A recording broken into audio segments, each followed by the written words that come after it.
Hi, this is Dennis with Second Chance Tackle, back again. And this time I've been asked to upgrade the bearings on a popular Shimano Bait Runner 4500. It's a 3-ball bearing reel.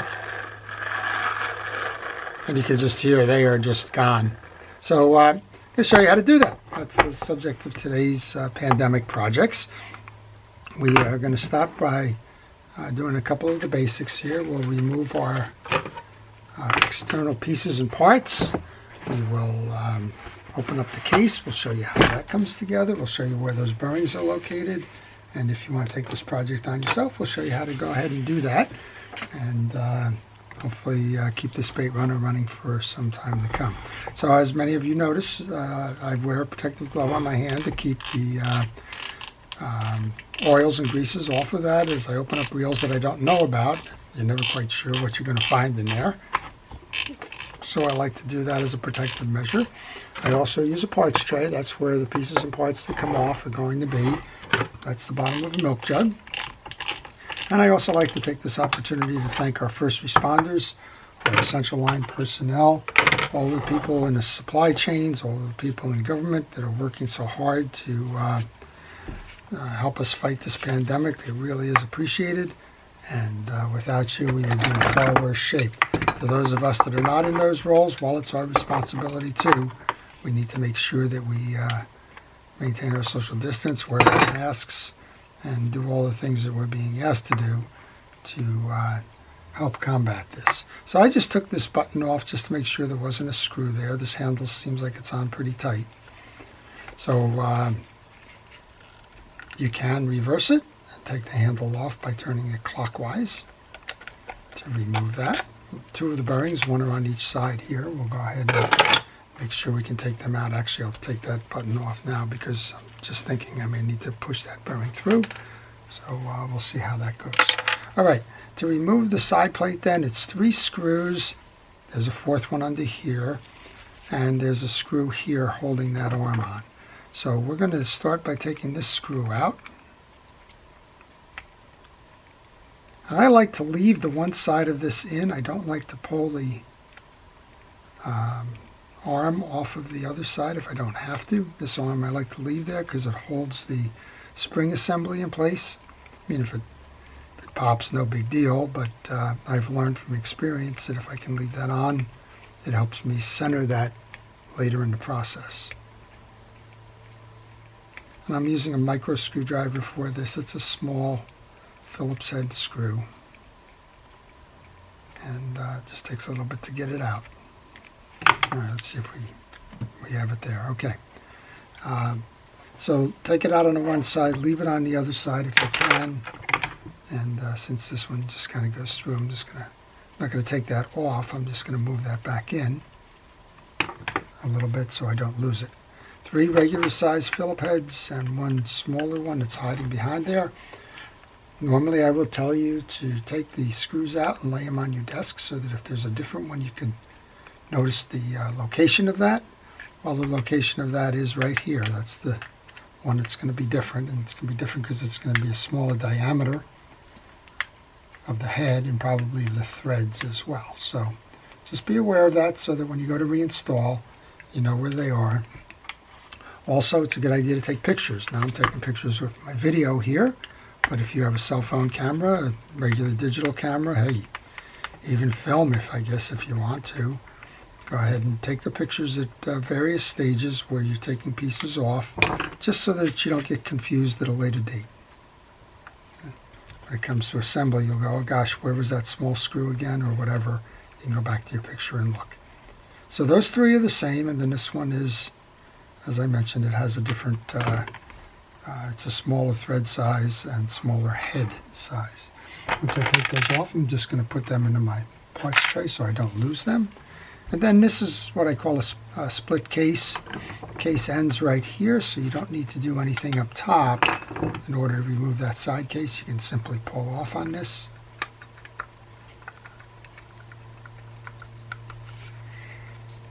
Sometimes easier said than done. Okay. So this is one of the bearings that will be replaced. And in order to get in and do the rest of this, then we have to take this trigger assembly off. And to do that, there's 2 screws on this.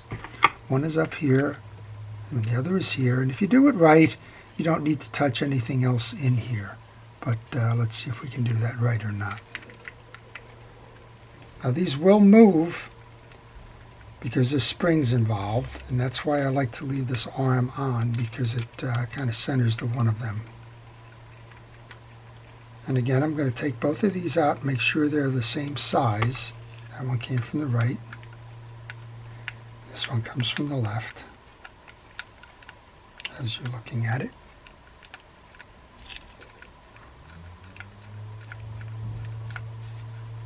I'm just keeping my finger on this so that it doesn't shoot. Okay, both of those screws are the same size, so I'm going to put those in my tray as well. Now we should be able to lift up on the assembly and remove that. And as I said, if you do this right, you don't have to touch anything. This will come together. If you take it apart, you're going to be working on a jigsaw puzzle. I'm going to take some penetrating oil just to clean that up. I'm going to set that off to the side, out of the way. Now I did a full rebuild on one of these, so if I'm missing some steps or I'm going quickly and you want to rebuild one of these, well, just know that it's right on my channel. Just search the Bait Runner 4500 and you should be able to find that. Okay. In order to remove the main gear, you got to remove the axle shaft. There's a screw here for that. It's going to be holding a kind of a double forked device. So let's go ahead and do that. Make sure that your assembly is down low here so that you can clear that main gear as you go to take this off. And you'll notice that there's 2 things. You would probably want to take a picture at that point.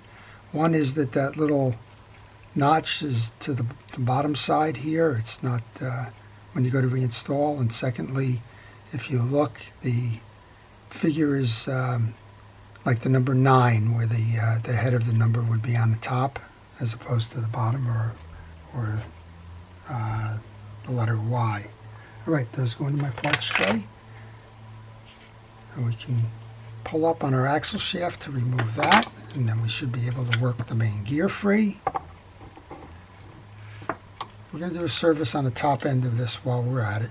So here's your crosswind block and your crosswind gear together. We'll clean them up in a moment. I wanted to get to the back case so we can get this bearing out of here, and then we'll clean up the rest of this case. Well, as I mentioned, I took that other side off because it's usually easier just to push the bearing out like that. That's bearing number 1. And hopefully the bearings that they gave me are the same size. They are. Cool. And this is bearing number 2 over here.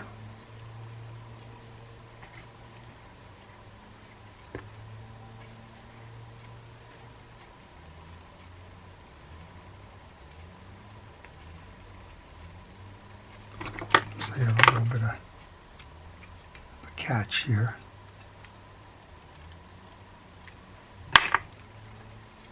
So before I go too much further, we'll just spray this one down with some penetrating oil and come back to that. I'm just going to lay that over on the side. We'll come up top then. We'll take this one off so we can get to the 3rd bearing. This one looks like a 12 millimeter. It is.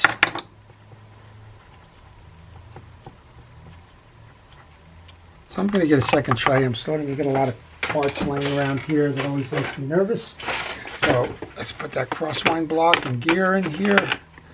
The one bearing in there. Go back to this one in a moment. Get the side plate, put that in there, and I'll just put that on another section of my table. Here's the rotor nut. Get the rotor off. And then this is the assembly for the anti-reverse and the bearing holder. So the assembly with the anti-reverse has a little spring on it. You'll notice it up here. Again, another good place to take a picture so that you know how this goes. And to get that off, you just want to simply pull out on that spring a little bit and pull up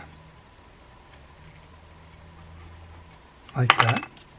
That will remove your assembly, and we have a click ratchet, and then we have a little button that's holding on top of the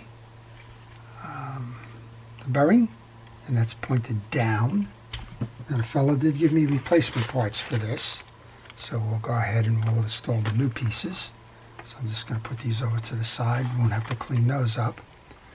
And then if you, generally speaking, if you can toggle this to the outside, this is your anti-reverse dog, toggle it to the outside, you don't have to mess with that. And again, we're focused more on cleaning the reel. You don't have to take every piece and part off the reel, just most of them. So we'll get the grease off of this. And now we have access to that top bearing. Notice that there's a couple of things going on here. We have two flat sides, we have a indentation down for a third part, and we have a little indentation around this stud here. When you go to reinstall, it's probably hard to mess that little carrier back up, but know that it can be messed up, and take a picture. Alright, this is the third of the pieces here. I think I got the screws for this in that package too, so I'm just going to put those screws over there. And with any luck, we'll be able to pull this out. And with no luck, it may take a little bit of time. So we're going to need to try a couple of different things with this. The first thing we're going to try, this thing seems like it's kind of rusted in place. So the first piece we're going to do here is clean this up. Do the same thing I did on that other gear. I'm just going to soak this in some penetrating oil and see if we can't help move that out. I'm just going to let that sit. We're going to go ahead and clean the bottom of this case while we're waiting on that. There's some old grease in here. We'll get that out. So this is a very popular reel. It's one of the best made bait casters, bait runners, in my opinion.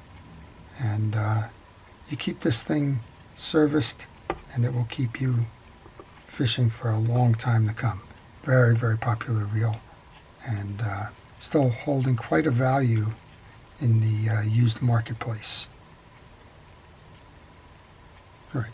Well, it looks like I'm just going to have to turn this video off for a moment here because everything's going to just kind of sit for a moment. So I'll turn this off. We'll come back to this. We'll see if we can't shake that bearing free and then do the next steps. Okay, so it's moment of truth time. What you'll notice is that I've reinstalled the rotor and the cap nut. I'm going to use that for leverage as a puller. I'm going to just give it one more shot underneath here. I'm going to come into the bottom of that bearing assembly through that pinion gear, and here we go. I'm not as strong as I used to be, but look what we got. We got the bearing out. All right, so what have you learned there? You learned that if you can't pull it by the stem, use the rotor as a handle to do that. Well, there you go. That's the third nut that's, or the third bearing rather, that's been problematic. And we're on our way. So we have these replacement bearings. These came from Fast Eddy Bearings. It says a Shimano 4500 saltwater reel rubber sealed bearing kit. FastEddyBearings.com. So if any of you have a 4500, I guess there's a source for them. And I'm just looking on here. It doesn't say anything about whether they're lubricated or not. So that I don't know. And it would be nice if they kind of gave us some instructions on that. But if they're rubber sealed, chances are they've got some greases and the like inside of it. All right, let's get this off. Here's your pinion gear. We're going to clean that up. There's a shim on top. Notice that.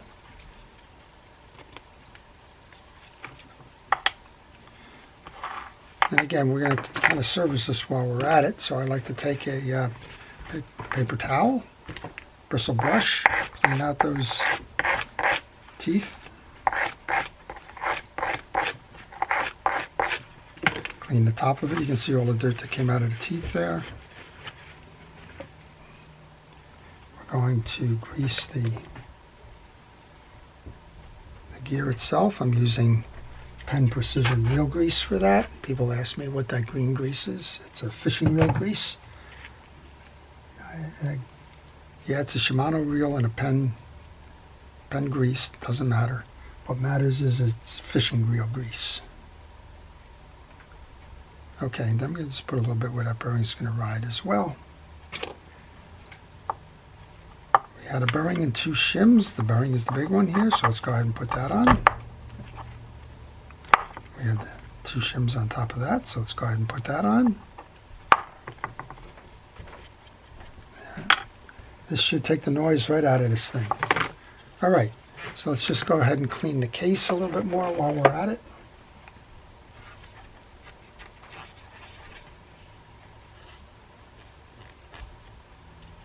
And we can reinstall. This one should be a lot easier than... There you go. So I was looking at this. You can see there's all rust here. Rust or salt or corrosion or something. It feels rough. And that's why it got stuck in the case. And that's why something like a penetrating oil that's got a rust remover, whatever the right term is for that, is a good thing. So I'm going to put that right back in the Fast Eddie's bag here. I like to return the parts that I replace, just because people know that they're done. Alright, there was some new pieces I think I saw. Yep.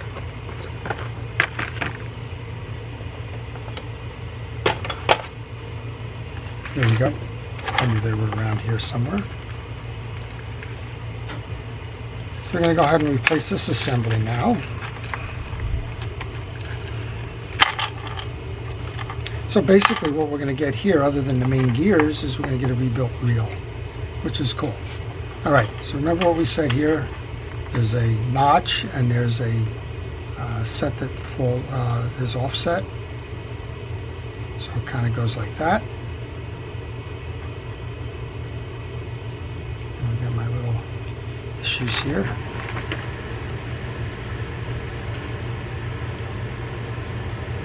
Fresh screws, so let's go put the fresh screws in. Now I don't like to tighten them all down until I got them all started.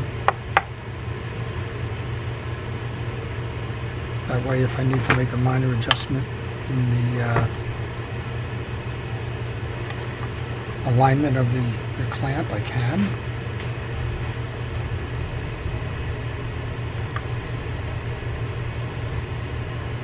And those of you that are watching know this isn't exactly my strong point here in terms of the small screws and small pieces and parts going back together. But we do get through it. You need a sense of humor and you need some patience if you're going to do this.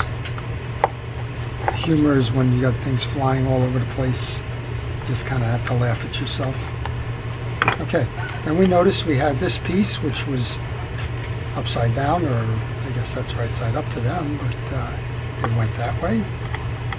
Then we had our quick ratchet and our little anti-reverse that go together. So you want to, like, this is right out of the package, which way does it go, right? It can go 2 ways. You need to find the orientation on this dog so that you know the way it's going to intersect. It's going to intersect this way.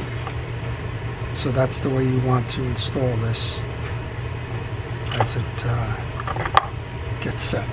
Underneath here then, we have a corresponding stud to this. So put that on. And then this little spring is the eccentric, which is actually going to pull this dog in and out. It's going to ride over that stud. You saw how we took that off before. So just get it in position, sort of like around there. And then if you just pull back on that one tag, you should be able to set this. There you go. So what's going to happen now is you're cranking away, everything's fine. As soon as you go to release backwards, you can see how it pulls it in. And that's how these work. Okay. Second one of the rubber bearings are going into the back of the case now. And I didn't check that. Probably should have checked that.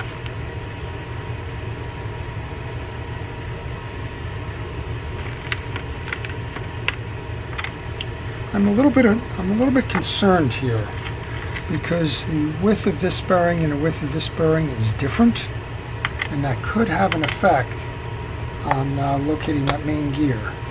So we're going to find out shortly.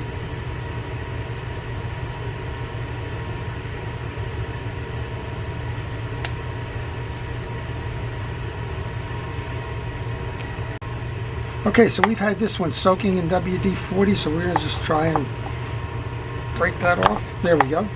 So that one's off. And then we have our rubber bearing. So there's a couple of shims and things going on in here. I'm a little bit concerned. And we're not going to go much further. We're going to put the bearing into the side case here. Do it either way. Put it onto the main gear or put it into the side case.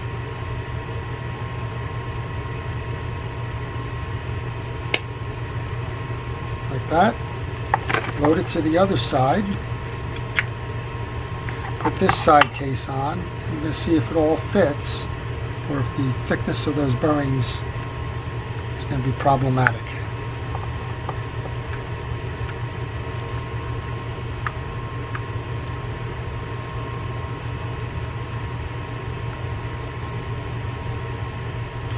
Okay, so it's, as I suspected, it's proud.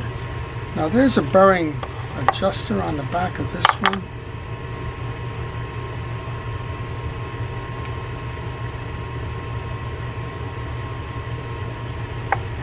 Let's see what we got here. I just noticed that one was a little bit out.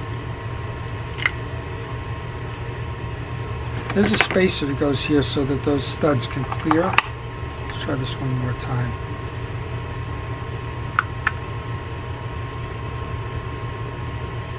No, we are overloaded on that.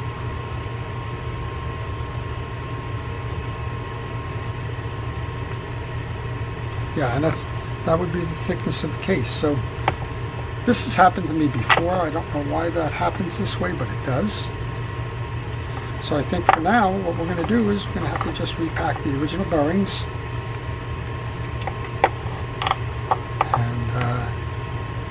We'll go from there.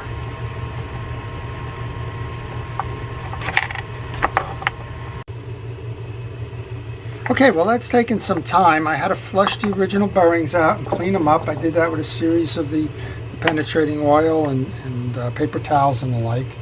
Now I'm going to load it with fishing reel grease. Most of the time I'll just oil bearings, but we know there's a noisy one in there. Not sure if it's this one or not, but we're going to go ahead and use the grease on this. Now, as I was rolling in my hands, these don't seem to be the noisy ones. Guess we're going to find out when we reassemble. So the first one's going to go back in the case here.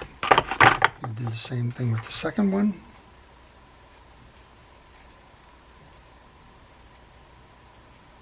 And just overload these. Now, some folks use a pressurized kit to load the bearings. I don't have that kit. I just simply overload and just work in it with my fingers, and it will work in over time. Just like that, I just make sure that I'm applying some pressure as I do that.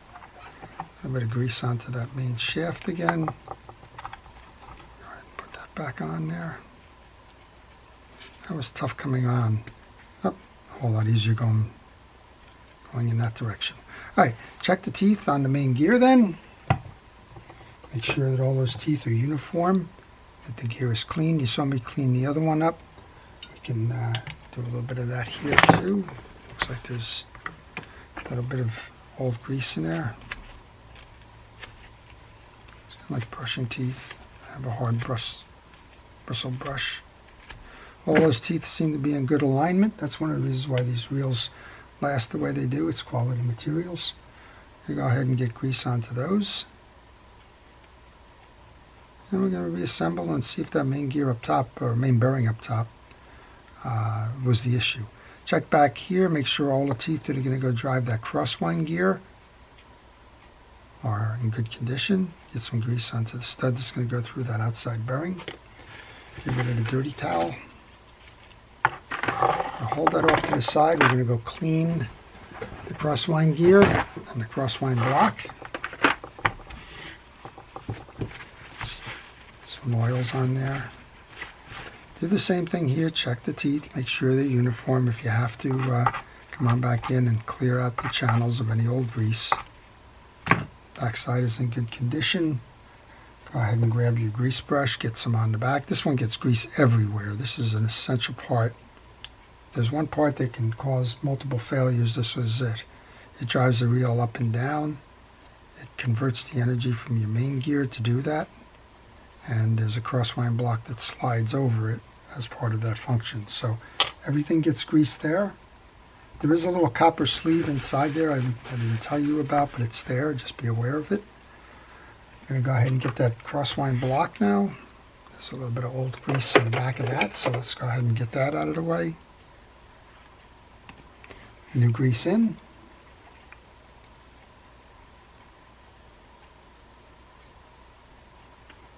Once you get that new grease in, just slide that in. Again, if you had any question about the orientation of this, you can go to your pictures to find that out. In this case, I remember that I have the screw going in from the left-hand side, so we do that. Then we can grab that main gear. We've already greased the pinion gear. Let's go ahead and get this in. There we go. And then we can get that rotor back on. Now we didn't spend any time cleaning this, so let's get the old grease out of there. For whatever reason, we got some puddling of old grease there. Check the bail function. The bail's working fine. If the bail is working fine, all you need to do is just spray it a little bit on the junction points with the WD-40 just to ensure that it stays that way. We have a little bit of a trip lever down here. You can go ahead and hit that too.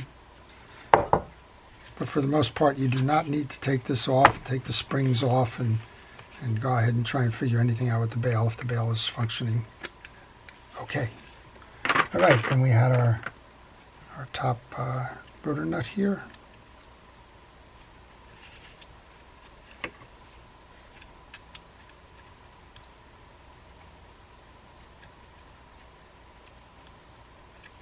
I like to get these started by hand. That way we don't cross thread these. There we go.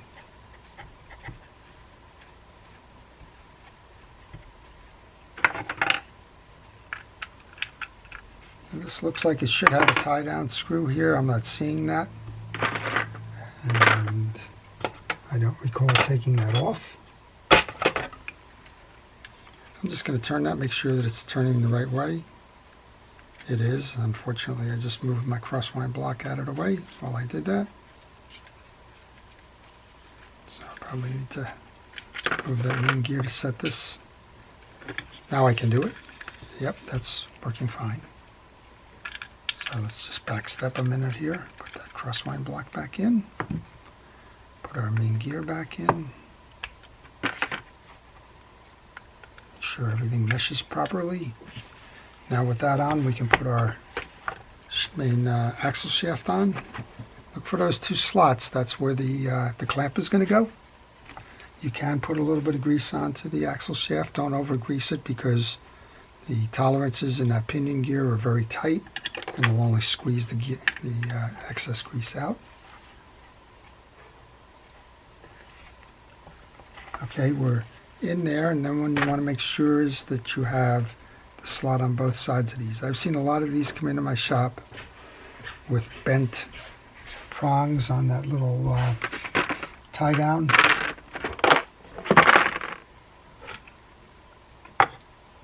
And the reason for that is that they only got one side in the slot and they forced it. Remember what we said about this? The notch is up top. And it looks like the number 9, not the letter Y, when you go to put it in. Slip it over the top like that. This one's always fun. I usually drop this in a case. So I'm going to put a little bit of grease onto the head to try and hold that while I reset this.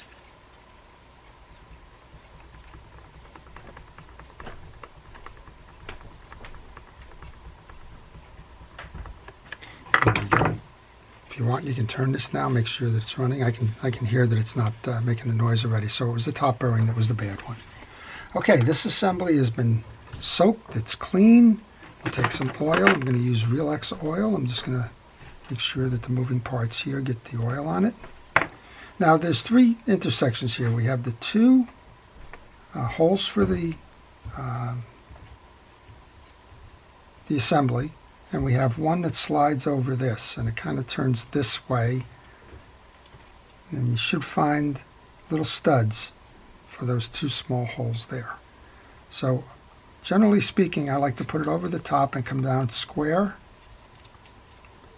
And then you'll see this one needs to be aligned. That's why I said if you leave that arm on, it's a little bit easier to get this last piece in.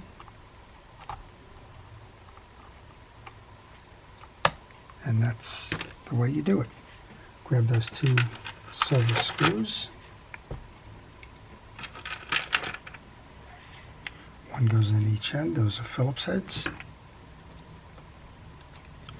And we're getting near the point where this is going to be do or die here in terms of did we get the right bearing. And again, it's a little unfortunate that the other two bearings are too thick, but that happens. Make a lot of versions of reels, just like to make a lot of versions of car engines and the like. And even though it says it's for a particular reel, sometimes it's not. But I think with the overpack bearings that we have on the originals, we're good, and if it becomes a problem, we can go get the right bearings somewhere. I just ordered a digital caliper. That's one of the things missing from my shop that I need, because particularly with the bearing thickness, it's pretty much critical. All right, so I backed that screw off so that we can get the rest of this in. Next up would be this piece here. We're tightening that down. We came off that little lip there, so you have to back that off again.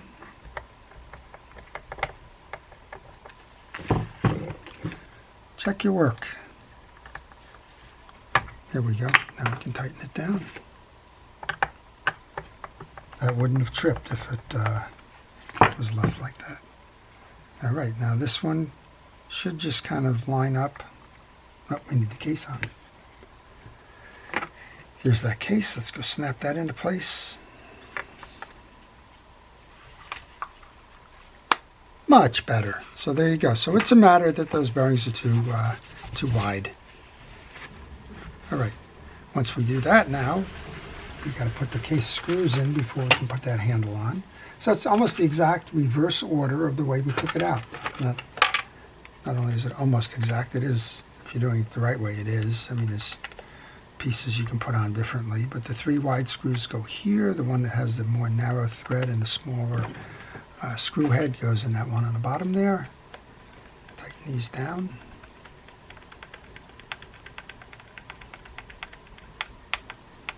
So these are not that difficult. They are intimidating, I got to tell you that. A lot of folks shy away from bait runners, and I don't blame them. There's some bait runners out there that are absolutely horrible in terms of the design. And it's usually in that clutch release point type thing for the bait runner, where there's a series of springs that are going to control it. And I've been on a few, and Penn is one of the ones that sticks in my mind, that the earlier models they could have done a lot better on in terms of the engineering. I think engineers may come up with a never fail kind of a thinking, but once you got to take these off and try and service the reel, it's nightmarish. Okay, the last one I'm getting in. I know I used the micro going out. And that's to clear that little ridge there for the indentation for that. Next up then is this portion of the handle.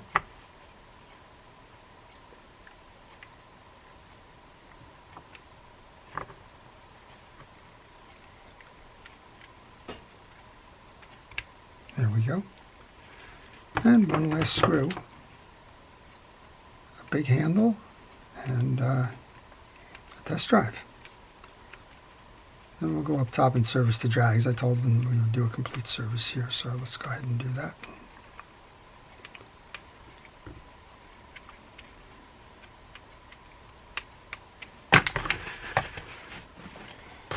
Handle, that screws in.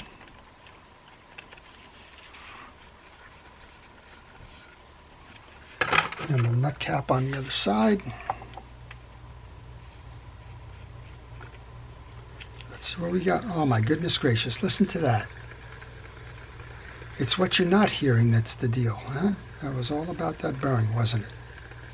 All right, I'm gonna call that a success. All right, just to show you how to do the top drag, we're not gonna do the bottom drag on this one. I may not be doing the top drag either. These screws are kind of launched in there. Wow. Well, that's an unfortunate turn of events there, but I'm not going to break that off. We're going to end the video here. I'm going to let this soak. I'll come back to those drag washers at some point, but I did want to let you know how to do the replacement of those bearings. You saw a couple of tricks there.